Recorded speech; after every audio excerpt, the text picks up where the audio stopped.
ደመናማ የአየር ሁኔታ ነው ያለው። ይታወሳል እዚሁ የሜዳ ክፍል ላይ በረከት ዮዳሄ አንጻር ሪካቨሪ ላይ እንትን እንዳይኖረው ምናልባት አጭር ጊዜ ውስጥ በርከት ላሉ ትልልቅ ቡድኖች ተጫውተው አሳልፈዋል። አሸናፊ ናይስ ቦል ቅዱስ ጊዮርጊስ ከሲዳማ ቡና ጨዋታቸውን እያከናወኑ ይገኛሉ። በአየር ላይ ኳስ ፍልሚያ ጠቀም አልቻሉም። ያሬድ ሳምንት በሲቢ ኢትዮጵያ ፕሪሚየር ሊግ የሚከናወን ይሆናል። በዚህ ሰዓት ድንቅ ሙከራ፣ ድንቅ ሴቭ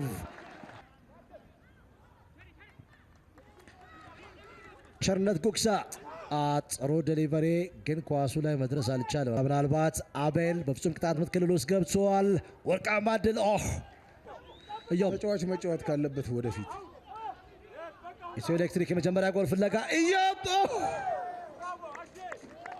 አዳማ ሳይንስና ቴክኖሎጂ ዩኒቨርሲቲ ስታዲየም ኢትዮ ኤሌክትሪክ መትረፉን ያረጋገጠበት ጎል ኢዮብ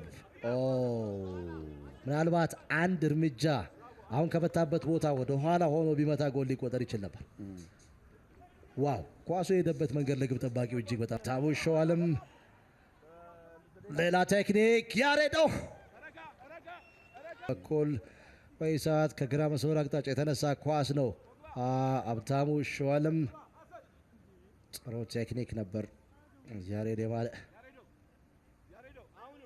ሁለት ጥሩ እንቅስቃሴ እያደረጉ ያሉ ቡድኖች ናቸው። ምንታምር ኳሱን በሚገባ በአንድ ለአንድ ግንኙነት በግራ እግሩ አማራጮችን እየተመለከተ ይገኛል። የቀድሞ የሻሸመኔ ተጫዋች አሸናፊ ጥሩነህ ምናልባት መቻል ወርቃማ ድል አግኝቷል። ፋር ፖስት ላይ የመጀመሪያ ጎል ፕሬዲክተብል አይደለም ይሄ ልንገር ተመልከተው። ይኸውልህ ግራ እግሩን ቀኝ ለምን ተጠቀመ?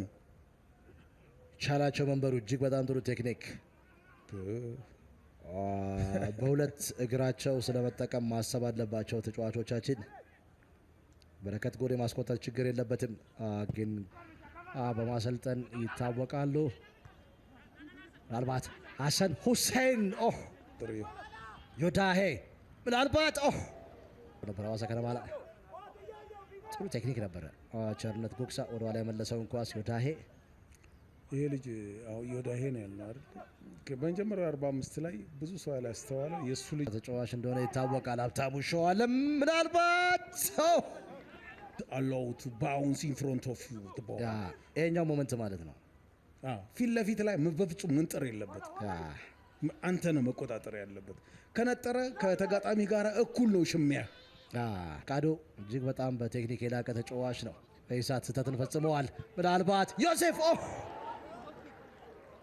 ስታየው እንደ አጥቂ ስታየው መጥፎ አይደለም። ቦታው ራሱ ለኔ በጣም ደስተኛ ነኝ። ምክንያቱም አንዳንዴ ኒር ፖስት ሁሉ እኮ ሊሞክሩ ይችላሉ። በረኛው በቆመበት ፖዚሽን ሁሉ ሊመታ ይችላል። የመታበት ቦታ ግን ፋር ፖስት ነው።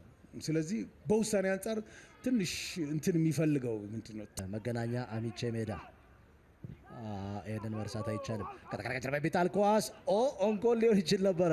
እሱን በምትፈልገው ቦታ ላይ ትለቀዋል። ይሄን ለማድረግ ቢያንስ አንድ ተጫዋች የትኛው ቡድን ቀድሞ ጎል ሊያስቆጥር ይችላል? ቸርነት ጉግሳ ምናልባት እስከሚይዙ ድረስ መጠበቅ የሚችልበት እድል ነበረው ብዬ አስባለሁ። ግን ልክ ነው። ጥሩ ሰዓት ነው የሰጠው። ግን የመጠቀም እና ያለመጠቀም ጉዳይ ነው። ፕሬዘንስ ስላይድ መግባት ነበረበት። አሁን ተደርጎ ሊወሰድ ይችላል። እዚህ ሰዓት ምናልባት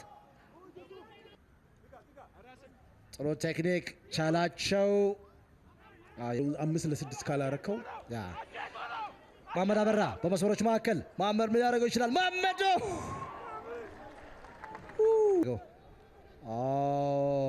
አላባ ተወልዶ ያደገው ተጫዋች ከጎሉ 20 ሜትር ጥሩ ቴክኒክ። ከዚህ በላይ ከዚህ ተጫዋች መጠበቅ አይቻልም። ጉልበት፣ ፍጥነት፣ አኪዩሬሲ ሁሉንም ነገር የነበረው ቴክኒክ። የማዕዘን ምት ሊመታው ይችላል። ሄኖክ ለምታረገው ስለዚህ የኳሱ አስተሳሰብ ምን ይዞ መጣ?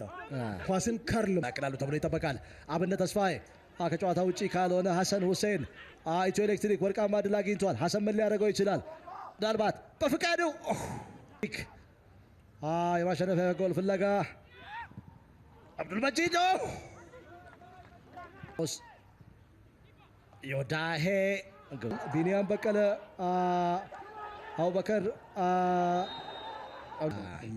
ሂሳብ የለውም፣ ስሌት የለውም። ቻላቸው ምናልባት የመጨረሻ ደቂቃ ጎል ሊያገኝ ይችላል ወይ? መሳይ ቢኒያም ተክሉ